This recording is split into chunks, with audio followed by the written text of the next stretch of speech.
Hello? Yes, this is Ben Schneider. Why, of course, the Smithsons are coming for dinner this evening. Everything is prepared, and it will be perfect.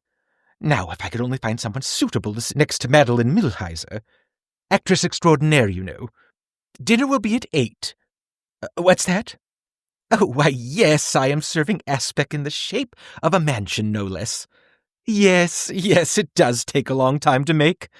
Thankfully, my cook is putting the final touches on it at this very moment. And with dessert? Ah, yes, the coffee will be a true classic. Moka Java, the oldest coffee blend, rich with notes of chocolate and spice. A proper finish for an evening of refined company, don't you think? You'll be here at 7:45? Splendid, I'll need the support. Everything must be perfect or I shall— What was that? Oh, do forgive me, I heard something in the kitchen. I'll see you at dinner. Goodbye.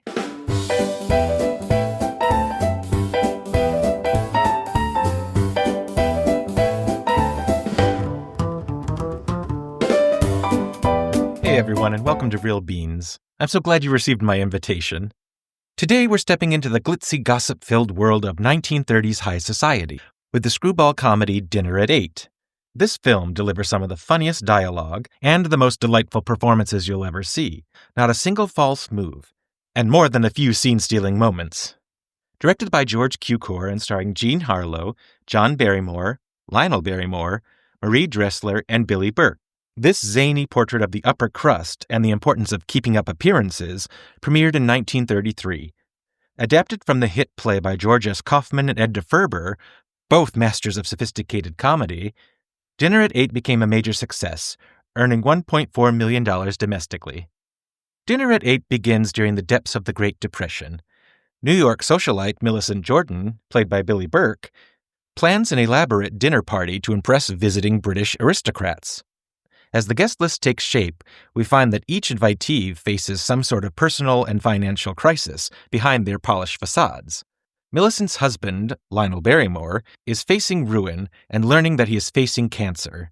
Fading stage star Carlotta Vance, played by Marie Dressler, is nearly broke. Ruthless tycoon Dan Packard, played by Wallace Beery, and his brash wife Kitty, played by Jean Harlow, scheme their way into high society.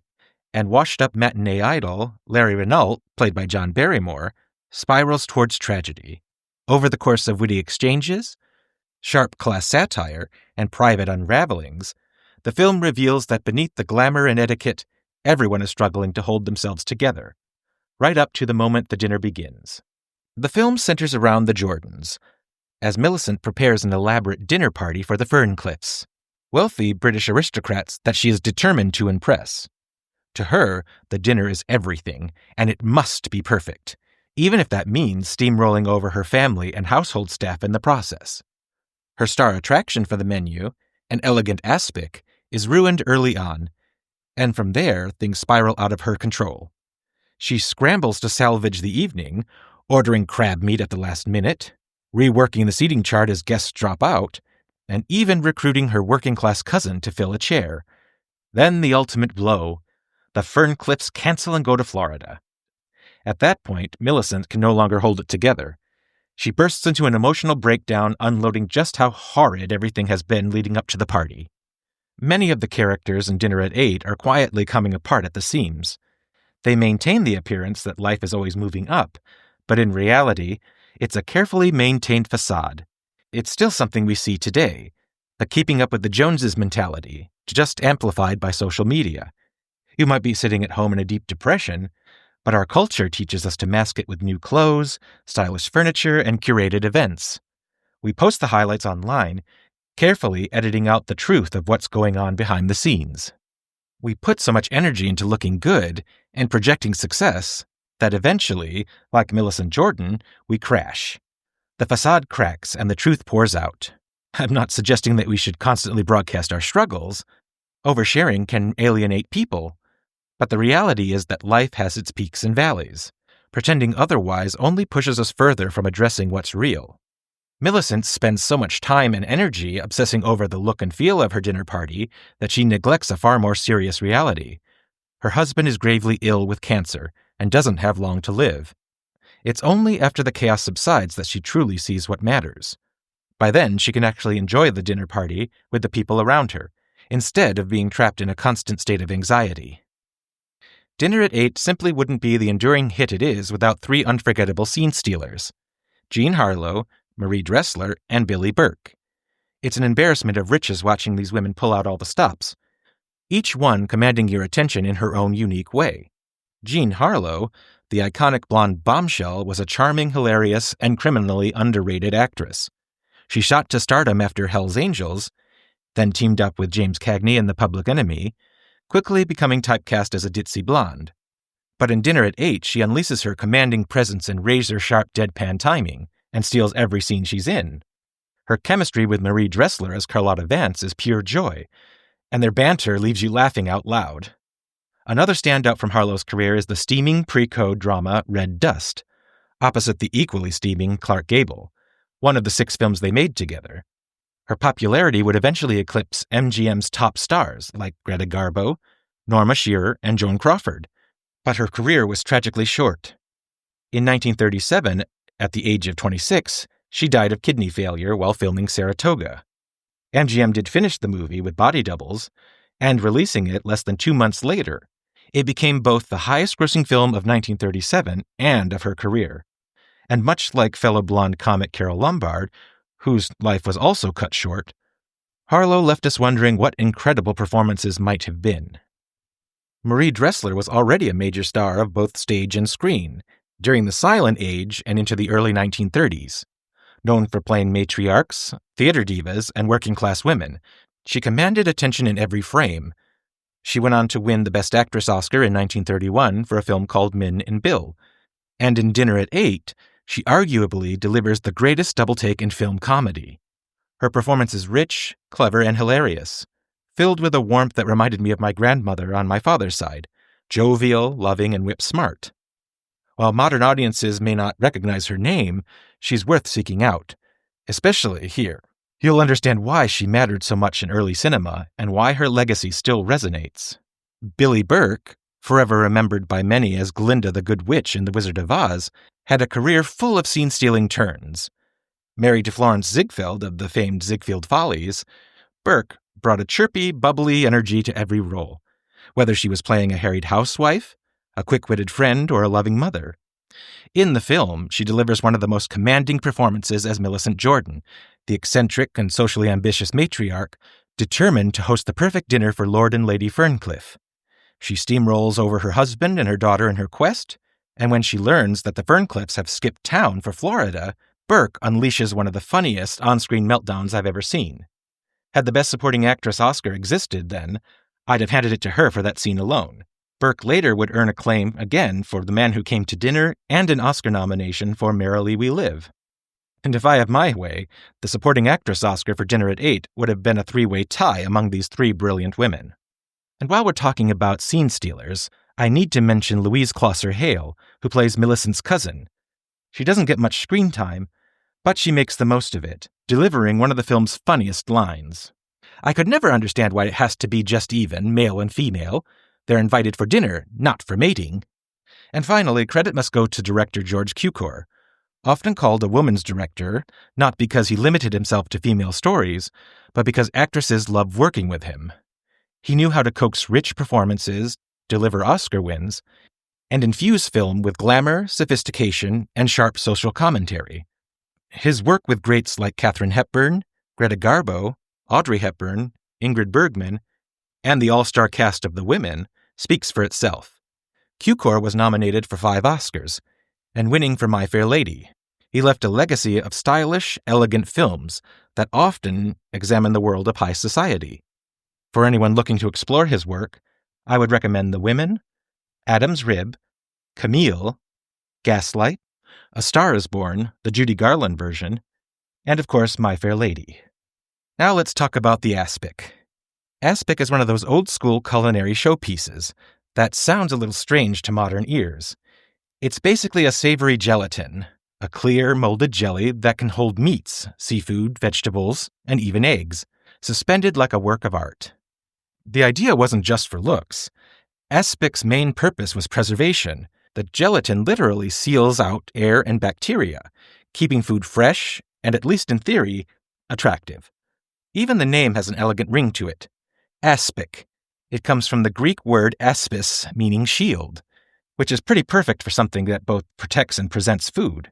But making a good aspic took skill, time, and the right conditions. This was haute cuisine. Before refrigeration was common, serving aspic meant that you had access to cool storage and the latest culinary techniques. It was a flex, a sign you had resources, refinement, and of course the means to impress. And as I mentioned, this wasn't just for show. Aspic actually keeps ingredients fresh longer, which was a big deal during the early 20th century. During the Depression, home cooks, especially women in high society, turned to aspics and elaborate gelatin salads to stretch ingredients, disguise leftovers, and still project an image of polish and control. You can take something humble and make it into something that belongs on a banquet table. And that's exactly why it's a perfect symbol in Dinner at 8. When Millicent's carefully planned aspic is ruined, it's not just a kitchen mishap, it's a metaphor. Her beautiful facade, her perfect evening now starts to crumble. The dish that was supposed to wow her guest becomes the first crack in her glittering presentation. Now, I'll be honest, the idea of meat floating in a jiggly clear mold doesn't exactly make me want to grab a fork. But I get it. In its day, an ornate aspic was a kind of edible sculpture. It was a centerpiece, something to make your guests' eyes widen before they even took a bite. As time progresses, the elegant dinner party still occurs from time to time, but possibly not as much as it used to. I love to throw dinner parties, and I feel the pain of Millicent when something goes awry.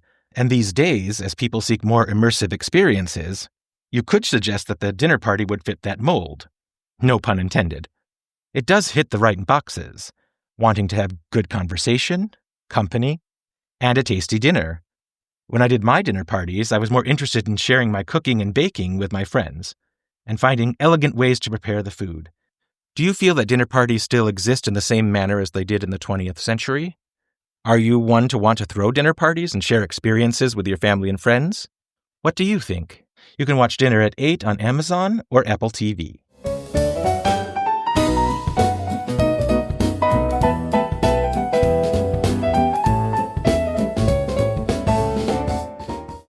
For today's brew, we are using Allegro's Moka Java, using a French press method. Founded in 1977 in Boulder, Colorado, Allegro coffee emerged as one of the very first specialty coffee producers in America, at the time when Arabica, single origin, and organic weren't yet part of everyday coffee talk. From its early days, Allegro prioritized transparency, traceability, and direct farmer relationships. And this wasn't just marketing, it was their core mission. They demanded fair wages, protect ecosystems, and avoid forced labor, as noted in their sustainability framework. In 1997, as the chain Whole Foods expanded, Allegro became their exclusive in-store coffee brand, creating a synergy between natural food ideals and coffee excellence. Allegro was an early adopter of the Swiss water process for decaf coffee, an entirely chemical-free method. Their long-standing partnership with Swiss Water speaks to their commitment to quality and clean processing. Operating from a flagship roastery and cafe in Denver and additional hyperlocal roasting facilities in Whole Foods stores, Allegro brings both expertise and accessibility to specialty coffee lovers. In recent years, Allegro reaffirmed its dedication to social impact by renewing a $100,000 annual commitment to the Whole Planet Foundation, supporting microloans and women coffee growers.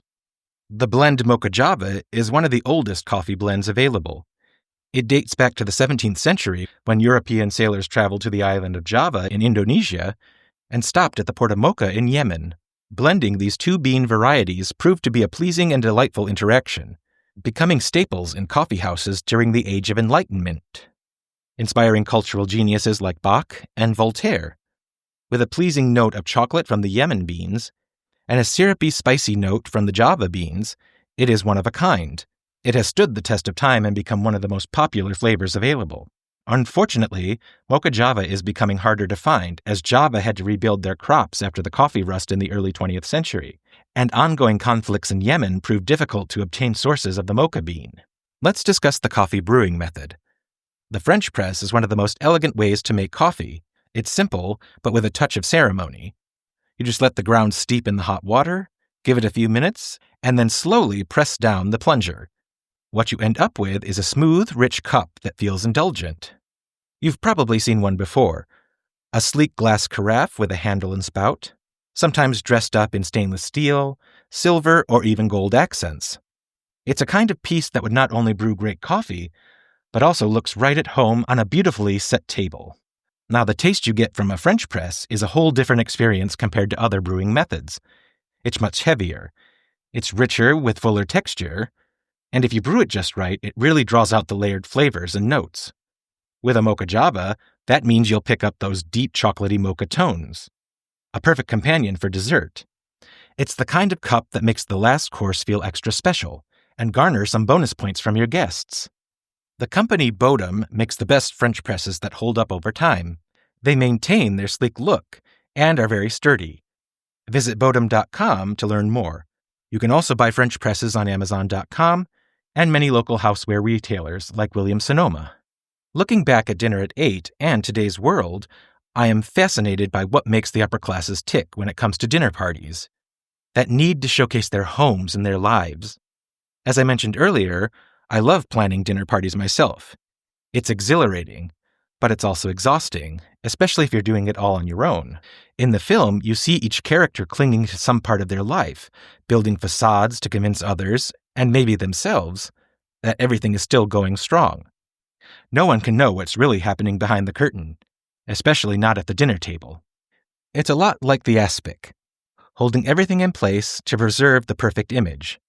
No matter how unbalanced it is, the form stays intact, until the mold is broken. That's when reality seeps in. But until that moment comes, we can savor the experiences we create, as long as we don't lose sight of what truly matters to us. Next week on Real Beans, we are in for a real treat. It is our 10th episode, and it will be a 2-part discussion on the sci-fi film This Island Earth and drinking nitro brew coffee. I will also have a special guest with me. You won't want to miss out. Thanks for listening to this episode of Real Beans. You can listen to Real Beans on many of your favorite podcast platforms. Be sure to like and subscribe to this podcast to be notified of new episodes. Be sure to like and subscribe to this podcast and be notified of new episodes. Visit my website, realbeans.com, to learn more and read various recommendations and blog posts. You can also subscribe to our Instagram feed at real_beans. Thank you for joining me today. Until next time, remember, sip, watch, repeat.